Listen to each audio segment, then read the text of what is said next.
বুধবার কয়েক ঘন্টার বেশি সময় ধরে দেশ জুড়ে ব্ল্যাকআউটের মুখোমুখি হয় ইকুয়েডর। এসব এলাকার মধ্যে রাজধানী সহ অনেকগুলো বড় শহর রয়েছে। বিদ্যুৎ বিপর্যয়ের কারণে মেট্রো পরিবহন, সড়ক ট্রাফিকের ব্যবস্থাপনা এবং অন্যান্য গুরুত্বপূর্ণ পরিষেবাগুলো বিকল হয়ে পড়ে।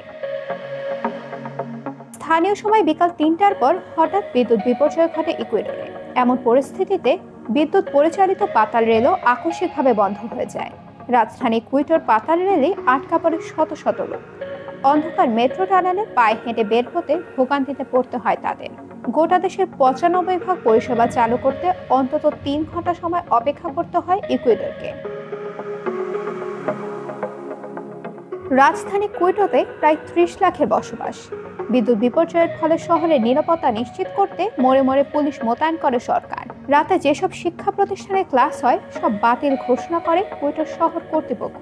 প্রায় ১ ঘন্টা পর রাজধানীর কয়েকটি স্থানে ধীরে ধীরে বিদ্যুৎ ফিরতে শুরু করে। গত এপ্রিল মাসেও জাতীয় গ্রিডে বিপর্যয়ের শিকার হয় ইকুয়েডর। দেশটির ৯৫ ভাগেরও বেশি বিদ্যুৎ আসে জলবিদ্যুৎ কেন্দ্র থেকে। প্রাকৃতিক খরার কারণে জলবিদ্যুতের জলধারাগুলো শুকিয়ে যায় তখন। ওই সময় একটানা ১৩ ঘন্টা পর্যন্ত বিদ্যুৎহীনতার সঙ্গে লড়াই করতে হয়েছিল ইকুয়েডরকে।